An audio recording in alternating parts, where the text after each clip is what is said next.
எல்லோருக்கும் வணக்கம்.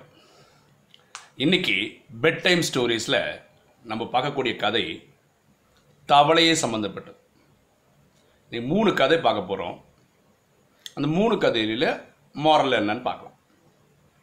முதல் கதை, ராமாயணத்தில் ராமன் காட்டுக்கு போயிட்டு வீட்டுக்கு வரார். வீட்டுக்கு வந்ததுக்கப்புறம் அவருடைய அம்பு வில்லெல்லாம் எடுத்து வைக்கிறார். அதில் அவர் ஒரு பழக்கம் என்ன பண்ணுவார்னா, ஒரு அம்பை எடுத்து பூமியில் குத்தி வச்சுட்டு வீட்டுக்கு போயிடுவார். இது ஒரு ஸ்டைலாக பண்ணுறாருன்னு வச்சுக்கோங்க. அப்படி அவர் வீட்டுக்குள்ளே போயிட்டார். இந்த அம்பு பூமியில் குத்தும் போது என்ன ஆயிடுச்சுன்னா, ஒரு தவளையோட ஒரு காலில் குத்திடுச்சு. தவளை காலில் இந்த ரத்தம் வருது, வெளிக்குது. அதனால் அங்கேருந்து இங்கே நவர முடியல, ஏன்னா நல்லா மாட்டிக்கிச்சு. ஆனால் பியூட்டி நல்லா, தவளை கத்தவே இல்லை. அடுத்த நாள் காலம்புற ராமன் வெளியே வந்து அம்பும் வில்லு எடுக்கலான்னு அந்த அம்பை எடுக்கும் போது தான் பார்க்குறாரு, ஒரு தவளை மாட்டின்னு இருக்குது. அப்போ அந்த தவளை கிட்ட கேட்குறாரு, ஐயோ நான் தெரியாமல் குத்திட்டேன், நீ நேற்றே சத்தம் போட்டிருந்தா உன்னை காப்பாற்றிருப்பேனே அப்படின்னு. அப்போ அந்த தவளை ராமன் கிட்ட சொல்லுது, உலகத்தில் மக்கள் கஷ்டம்னு வந்தால் ராமா அப்படின்னு தான் சத்தம் போடுறாங்க, காப்பாத்துங்கன்னு கூப்பிடுறாங்க. அந்த ராமனாலே கஷ்டம் வந்தால் நான் யாரை கூப்பிடுறது அப்படின்னு தவளை சொல்லிச்சான். இது கதை, ஏன்னா தவளை பேசாது. இப்போ விஷயத்துக்கு வரும்.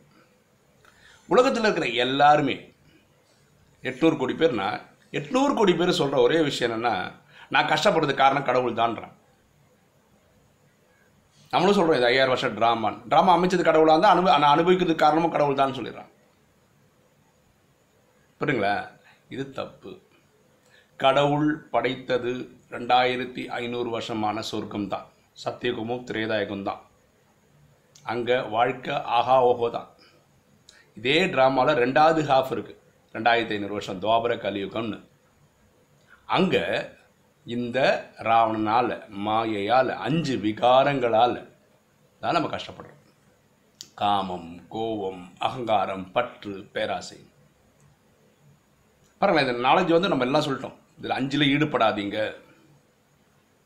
புரியுங்களா? ஆனாலும் கேட்டதுக்கப்புறம் என்ன சொல்கிறாங்க, ஒரு தம்பி சொல்கிறார், ஆனால் நான் கல்யாணம் முடிச்சுட்டு குழந்தைலாம் பெற்றதுக்கப்புறம் திருப்பி வந்து நாலேஜ் கற்றுக்கிறேன்னா. ஓகே, அம்மா மேலே இருக்க பாசம், அப்பா மேலே இருக்க பாசம் என்னால் விட முடியல. பார்த்த காரெல்லாம் வாங்கணும்னு தோணுது, விலை உயர்ந்த ஆபரணங்கள் பார்த்தா வாங்கணும்னு தோணுது. இதெல்லாம் யாருக்குங்க தோணுது? நமக்கு தான் தோணுது. அப்போ யாரை குறை சொல்கிறோம்? பரமாத்மாவை குறை சொல்கிறோம். ஓகேங்களா? நாலேஜ் ரொம்ப கிளியராக இருக்குது, இதுபடி போனாவே பிரச்சனை இல்லை. அதான் ஸ்ரீமத்துன்றோம். ஸ்ரீனா உயர்ந்த, மத்துனா வழி. உயர்ந்த வழியை ஃபாலோ பண்ணால் எந்த பிரச்சனையும் கிடையாது. ஆனால் நம்ம திருந்துறது இல்லையே. நமக்கு மன்மத், பரமத். மன்மத்னா என் வழி, பரமத்னா அடுத்தவங்க வழி. அப்பா அம்மா சொல்கிறது, குருமார்கள் சொல்கிறது, என்றைக்குமே கடவுள் சொல்கிறது கேட்குறது கிடையாது. ஆனால் ஈஸியாக என்ன பண்ணிடுறோம், பரமாத்மாவை பிரச்சனையில் கொண்டு வந்துடும். பரமாத்மா சொல்கிறாரு, உலகத்திலேயே ட்ராமாலேயே அதிகமாக திட்டு வாங்குறது யாருன்னா நான் தான்றார், அது கடவுள் தான். பாருங்கள், என்னை அத்தனை பேர் திட்டுவான், எங்கள் வீட்டில் இருக்கவங்க திட்டலாம், எனக்கு தெரிஞ்சவனை 10 பேர் திட்டலாம், இப்போ இந்த வீடியோ பார்க்குற 4 பேர் திட்டலாம். 800 கோடி பேர் நான் திட்டுறதே கிடையாது. ஆனால் 800 கோடி பேர் ஏதாவது ஒரு ஸ்டேஜில் கடவுளை திட்டிருக்காங்க. ஓகேங்களா? தயவு செய்து புரிஞ்சுக்கங்க, நம்ம கஷ்டத்துக்கு காரணம் பரமாத்மா கிடையாது. நாம் ஈடுபடக்கூடிய இந்த 5 விகாரத்தினால தான். ஓகேங்களா? ஃபஸ்ட்டு கதை புரிஞ்சிச்சா? செகண்ட் கதை, ஒரு தவளையை ஒரு கொதிக்கிற தண்ணி, இப்போ ரூம் டெம்பரேச்சர் 25ன்னு வச்சுக்கோங்களேன், அந்த மாதிரி இருக்கக்கூடிய தண்ணி இதில் ஒரு தவளையை பிடிச்சி போடுறான். அந்த தவளைக்கு குச்சி வழியே வர முடியும், ஆனால் நல்லாயிருக்கு, தண்ணியில் கொதிக்க நல்லாயிருக்கு. இந்த தண்ணியை சூடு பண்ணுறான். அப்போ என்ன ஆகும், டெம்பரேச்சர் கூடுக்குள்ள 25, 30, 40. அப்போ அந்த இளம் சூடு அந்த தவளைக்கு நல்லாயிருக்கு, ஜாலியாக இருக்குது. டெம்பரேச்சர் கூடினே தான் இருக்குது சூடாகும் போது. அப்போ ஒரு லெவலு மேலே 70, 80 வரும்போது அந்த சூடு அதனால் தாங்க முடியல. அப்போ நினச்சா குதிக்க முடியும், இருந்தாலும் அடாப்டிபிலிட்டின்றவாங்க, அதாவது அந்த சூழ்நிலைக்கு எதிர்ப்பு தன்னை மாற்றிக்கிறதுக்காக அந்த தோள்களை எல்லாம் வந்து ரொம்ப ரஃப்பாக்கி தவளை ட்ரை பண்ணுது அந்த சூடு தாங்கிக்க முடியுமான்னு. திடீர்னு டெம்பரேச்சர் 90 95ன்னு வரும்போது இதனால் தாக்கு பிடிக்க முடியல, அந்த தண்ணியிலே அது செத்துடுது. ஓகேங்களா? இதில் நம்ம புரிஞ்சிக்க வேண்டிய விஷயம் என்னென்னா, எல்லா விகாரங்களும் அப்படி தான். இப்போ தண்ணி அடிக்கிறாங்கல்ல, அவங்க என்ன சொல்கிறாங்க, எல்லாம் என் கண்ட்ரோலில் தாங்க, ஒரு பெக்கு தாங்க ஒரு நாளில். ஆரம்பத்தில் அப்படி தான் இருக்காங்க, நல்லா இருக்காங்க, ஸ்ட்ரிக்டாக இருக்காங்க. ஒரு நாள் அது தன் ஆயுசே முடிச்சிருதுன்னு தெரிய மாட்டேறது. எனக்கு தெரிஞ்ச ஒரு தம்பி நிறைய தண்ணி அடித்து வாயில் கேன்சரே வந்துச்சு. இப்போவும் அவனால் அதை நிறுத்த முடியல. அவன் எந்த அளவுக்கு வந்துட்டான்னா, செத்தாலும் பரவாயில்ல எனக்கு தேவைன்றான். அப்போ என்னாச்சு, அந்த விகாரம் அவனை கொண்டுடுது. சிகரெட் பிடிக்கிறாங்க இல்லையா, அந்த சிகரெட் சொல்லுதான், நீ என்ன புகையா ஊதி விட்ற, ஒரு நாள் காலி பண்ணிடுறான் பாருன்னு அந்த சிகரெட் உங்கள்கிட்ட சொல்லுதான். புரியுதுங்களா? ஸோ விகாரம் இப்படி தான். எப்படி அந்த தவளைக்கு ஸ்டார்டிங்கில் நல்லா சுகம் கிடைச்சது மாதிரி ஃபீலிங் இருந்ததோ, ஒரு ஸ்டேஜில் அது தேவைப்படுது, அதை விட்டு வெளியே வர முடியல, எந்த அளவுக்கு ஆகிடுதுன்னா கடைசி கொண்டுடுது. இந்த விகாரங்களும் அப்படித்தான், கொஞ்சமாக நம்மளை கொண்டுடும். இது ரெண்டாவது கதை. மூணாவது கதை, எல்லாம் ஸ்கூலில் பார்த்துருப்பீங்க, தவளையை வச்சு டிசெக்ஷன் பண்ணுவாங்க இல்லையா? அந்த மாதிரி ஒரு தம்பி ஒரு தவளையை வச்சு எக்ஸ்பிரிமெண்ட் பண்ணுறான். அவன் என்ன பண்ணுறான், ஒரு தவளை எடுக்கிறான், உயிருள்ள தவளை, ஒரு காலை கட் பண்ணிடுறான். ஓகே, அப்புறம் அந்த தவளை டேபிளில் வச்சு அந்த தவளை கிட்ட சொல்கிறான், ஜம்ப் பண்ணுறான். ஆனால் குதின்னு சொல்கிறான். இப்போ எத்தனை கால் இருக்குது? 3 கால் தான் இருக்குது. அது இங்கிட்ட தப்பிச்சு போனால் போதுன்றது குதிக்க ட்ரை பண்ணுது. ஒரு கால் இல்லை இல்லையா, குதிக்க ட்ரை பண்ணுது. ஓகே, இவன் எழுதி வச்சுக்கிறான், ஒரு ரெஃபரன்ஸ் எழுதுறான். ரெண்டாவது இனி ஒரு காலை கட் பண்ணுறான். அப்புறம் திருப்பி வச்சுட்டு இவன் ஜம்ப் பண்ணுறான். இது எப்படியாவது இவங்ககிட்ட தப்பிக்கலாம், ரொம்ப கஷ்டம், ரத்தம் வருது, அது உயிருக்கு போராடுது, எல்லாம் பண்ணுது. ஆனால் தப்பிக்க முயற்சி பண்ணுது. நான் எப்படி தப்பிக்குது? 2 கால் வேற இல்லை. ஓகே, மூணாவதா அந்த காலையும் கட் பண்ணிடுறான். இப்போ ஒரு காலை வச்சு அது எப்படியாவது இப்படி உருண்டு பரண்டுகிட்டு அது ஓடிடலாமான்னு பார்க்குது, அதுவும் முடியல. நாலாவதா அந்த இருக்கிற கடைசி காலையும் கட் பண்ணிடுறான். இப்போ சொல்கிறான் ஜம்ப்னு. 4 கால் இல்லை, எங்கே ஜம்ப் பண்ணுறது, அப்படியே இருக்குது அது. உடனே இவன் இன்ஃபரன்ஸ் எழுதுறான். இவனுடைய கண்டுபிடிப்போட விளைவு என்ன தெரியுமா? எப்போ ஒரு தவளைக்கு 4 காலையும் கட் பண்ணிடுறோமோ அந்த தவளைக்கு காது கேட்காது. அதனால தான் ஜம்ப்னு சொன்னால் அது குதிக்க மாட்டேங்குது. இதான் ரெஃபரன்ஸ். இது கேட்குறதுக்கு காமெடியாக இருக்கலாம், ஆனால் இது ஆழமான விஷயம். எனக்கு நேற்று 2-3 சம்பவம் நடந்தது எங்கள் கிளாஸ்லேயே, ரொம்ப மனசை கஷ்டப்படுத்திடுச்சு. இந்த நாலேஜ் ரொம்ப டிவைன் நாலேஜுங்க. ஆனால் அறக்குறையாக கேட்டுக்கிறவங்க இருக்காங்க, அறக்குறையாக புரிஞ்சுக்கிறவங்க இருக்காங்க.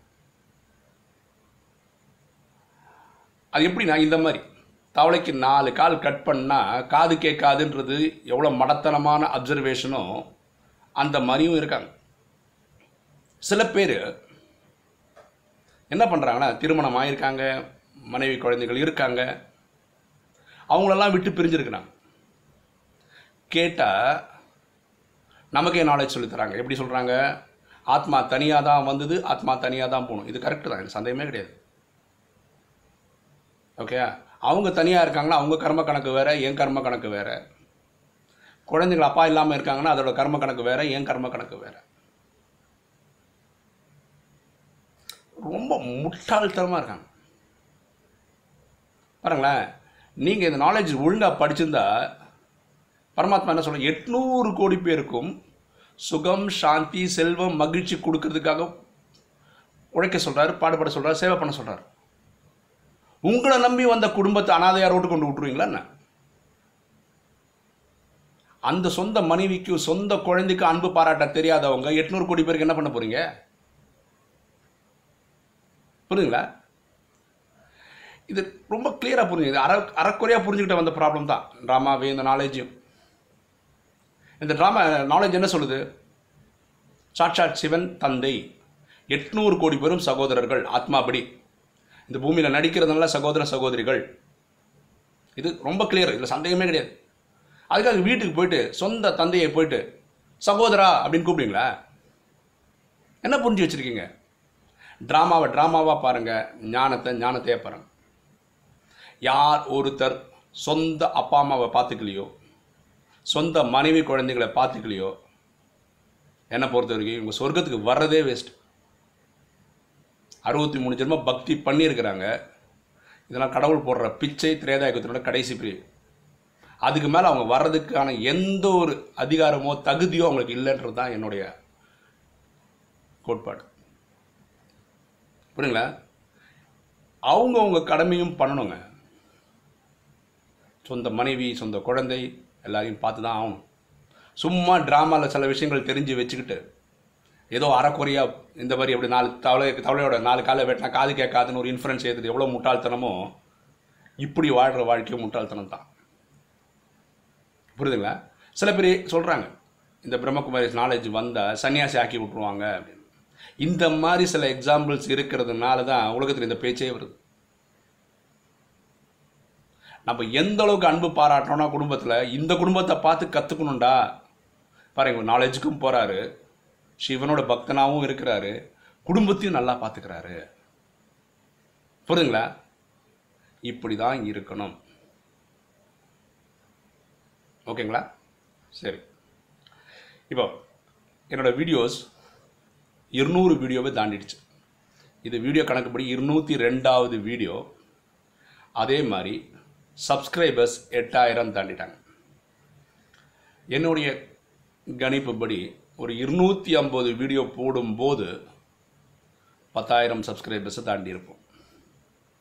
நான் ஒரு ரிசர்ச் பண்ணி பார்த்தேன். எல்லா வீடியோ முடியும் போது சொல்கிறேன் இல்லையா, சப்ஸ்கிரைப் பண்ணுங்கள், லைக் பண்ணுங்கள், கமெண்ட்ஸ் போடுங்க, ஷேர் பண்ணுங்கள். இந்த 4 விஷயத்தில் ஏதாவது ஒன்று எல்லாருமே பண்ணிடுறாங்க. சப்ஸ்கிரைப் பண்ணாதவங்க கூட ஷேர் பண்ணியிருக்காங்க, நான் பார்த்துருக்கேன். அதாவது சப்ஸ்கிரைப் பண்ணவங்க ஷேர் பண்ணதை விட சப்ஸ்கிரைப் பண்ணாதவங்க ஷேர் பண்ணது ஜாஸ்தியாக இருக்குது. அதே மாதிரி பாரதத்துக்கு அப்புறம் மலேசியாவில் தான் அதிகமான ஆத்மாக்கள் பார்க்குறாங்க. 3வது இடத்துல கனடா, 4வது இடத்துல சிங்கப்பூர். இப்படி இருந்தது இவ்வளோ நாள். இப்போ USA 3rd 4th ஸ்டேஜுக்கு வந்துருக்கு.